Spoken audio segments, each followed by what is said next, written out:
Building your own PC sounds easy. It's just connecting the overpriced Lego piece into the Lego piece shaped hole. Easy, until you realize one tiny mistake can make your £1,500 setup into a very expensive paperweight. Not that that's Ever happened to anyone? Nope, not at all. Didn't break my first motherboard. Today, I'm ranking and explaining the most common PC building mistakes for beginners. From that's going to ruin your day, but you can easily fix it, to you've just financially ruined your weekend, more realistically your month, and if your little Timmy getting his first PC for Christmas or your birthday, your entire year. So, let's introduce the tier list. From D to S tier, we have D tier, as in don't worry about it. Your time's wasted, your money's good. C tier is a minor inconvenience. You'll be wasting some time and a little bit of money here. B tier is basically C tier, but now you're dropping more money to fix your problems, or you're losing large amounts of time. At least you've got a fancy paperweight in the meantime. A tier sees actual damage to your PC, parts, wallet, and will to live. Fixing these will cost time and money. It is not pretty. Finally, S tier sees complete and utter financial ruin to you and your overall sense of happiness. That's right, little Timmy, Dad can afford food for the next 2 months, or you can start playing Roblox. Come on. So, without further ado, let's rank the biggest mistakes you can make when building a PC. D tier. At the very bottom of this list, we have plugging in your HDMI/DisplayPort into your motherboard. A silly mistake made by all PC gamers, but easily fixed. Simply unplug your HDMI from your motherboard and plug it into your GPU to start using, well, your graphics card. Next up, static electricity. Now this one sounds way scarier than it actually is, but it can still damage your components if you're unlucky. You're not going to explode your PC by touching it once. But building on a carpet, wearing extra fluffy socks, or constantly shocking yourself like a human lightning bolt, maybe don't do that. Realistically, most modern parts are pretty resistant nowadays, but it's still one of those beginner mistakes that's really easy to avoid, so just avoid it. Following this, forgetting to remove the plastic film off your CPU cooler. It's a common mistake. It traps heat between your CPU and the cooler itself, making your temps shoot up instantly. Simply uninstall your cooler, peel it off, reinstall the cooler. It's really simple and good to double check before you crack on. Final candidate of D tier is proper installation of RAM. If your beautiful new shiny box lights up and nothing comes on the display, don't stress. I understand your panic, it happened to me. There's just a very good chance that you didn't plug in the RAM properly. Usually you have to give it more force than you think, and there's not really any major damage caused by not having it properly installed right now. All you have to do to get it working is simply turn off your PC and make sure it clicks in properly. You'll hear this sound when you know it's properly installed. Moving up to C tier now, this is where things start to become irritating, because trust me, nobody likes cable management. Some find it therapeutic, some find it satisfying, and some find it a complete waste of time. It is, however, essential, especially for long-term PC maintenance on parts and overall temperature. But I think most importantly is aesthetic. What's a good PC build with wires sprung all over the place? No thanks. A little less annoying now and kind of obvious is driver installation, mainly for your GPU. Whilst usually pretty straightforward, as just mentioned, it can take up quite a bit of time, but skipping it can cause major performance and stability issues later on, especially as newer games and drivers continue to evolve. Something older cards seem to struggle with even more, being left behind. Dry. You fools! By me in C tier, we have major cooling oversights. Not enough fans, poor airflow, or just completely ignoring thermals altogether. A lot of beginners focus on the GPU and the CPU. It's exciting. You want the best graphics card possible. You guys all think you're so much better than me. Oh, Meg, that is the least fancy thing I have ever heard. But without proper cooling, you'll have higher temps, louder fans, and overall lower performance. And in some cases, thermal throttling.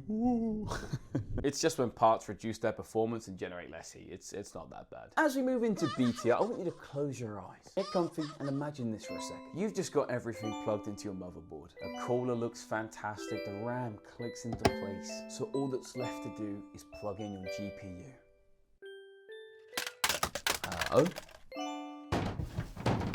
What?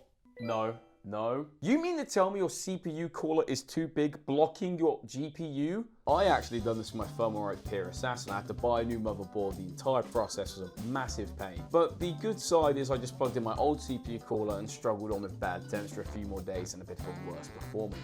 But after some serious money, long delivery times, and a second installation process, I got it working. What I'm trying to say is part incompatibility is insanely frustrating. Worst case, you're refunding the part and buying something that actually fits for more or less money or less performance. Best case, you found some wacky workaround and it still cost you time and maybe some parts being taken out. As someone who's dealt with it firsthand, please do your research or get your own custom PC on our specific page for it where all the parts are already laid out, compatibility included. Saves you so much time and way less worry than I had to go through. Okay, tangent over. Next up, we have thermal paste application.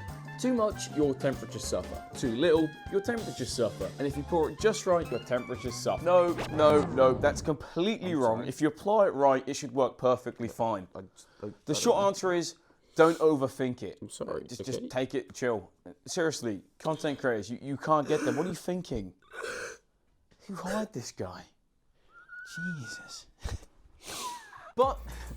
But seriously, don't overthink it. Finally, and this is by far the dumbest one on the list, in my opinion at least, is not having Wi-Fi when you buy a brand new PC.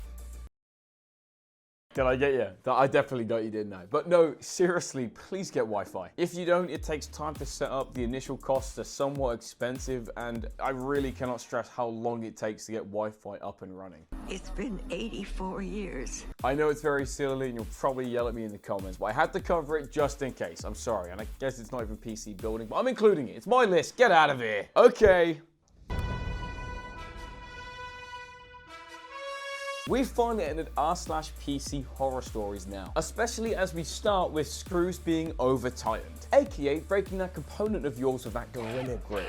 I've seen motherboards stuck to old PCs because they just brutalized the poor screws. This doesn't even account for cracking parts causing short-term and long-term damage. So essentially, just be patient. If it isn't screwing or the screwdriver doesn't fit properly, please, for the love of Gaben, just stop. Because nothing is worse than breaking apart and causing the S-tier mistake I'll cover later on. But we'll get to that right after we cover improper water cooling. And no, for the love of Gaben, do not put milk or any other unregulated liquid into your reservoir. You sussy baka. But genuinely, improperly fitted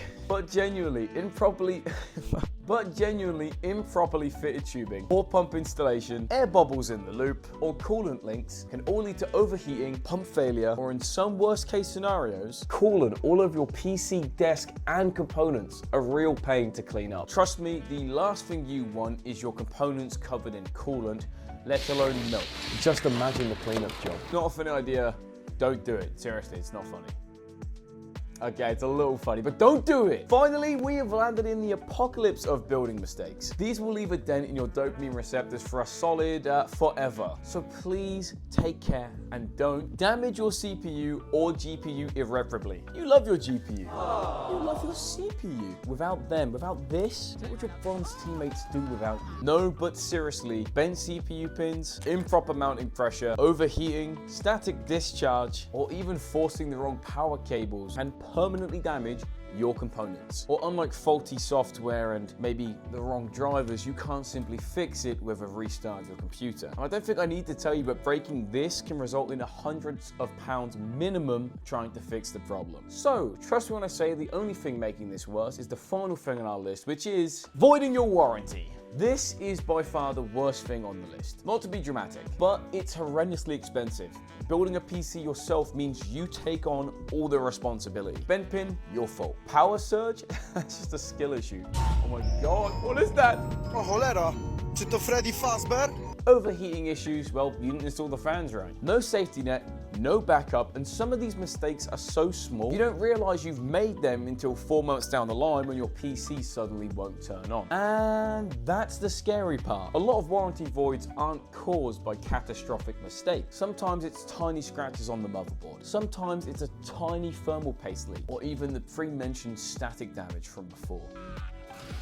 but rest assured it will be classed as user damage. And of course, at that point, replacement costs, well, they're entirely on you. And suddenly, that budget build's not so budget anymore. I sound way too happy about that. Now look, building a PC can be incredibly satisfying, but there is a reason so many first-time builds go wrong. If you actually want to avoid all of these mistakes, there's a full breakdown covering everything beginners miss in more detail than this. From compatibility to setup to stuff nobody tells you about before it's too late. I've linked it below and it's definitely worth a quick read, especially before you start buying parts. Don't make the same mistake as me. But if you want to avoid all the risk altogether and save yourself some time, CyberPowerPC has so many builds in different shapes, sizes, and performance tiers, meaning you can be gaming as early as tomorrow, or editing, or studying. As an ex-student now working full-time myself, I don't have time to sit around and play Lego, professionally at least.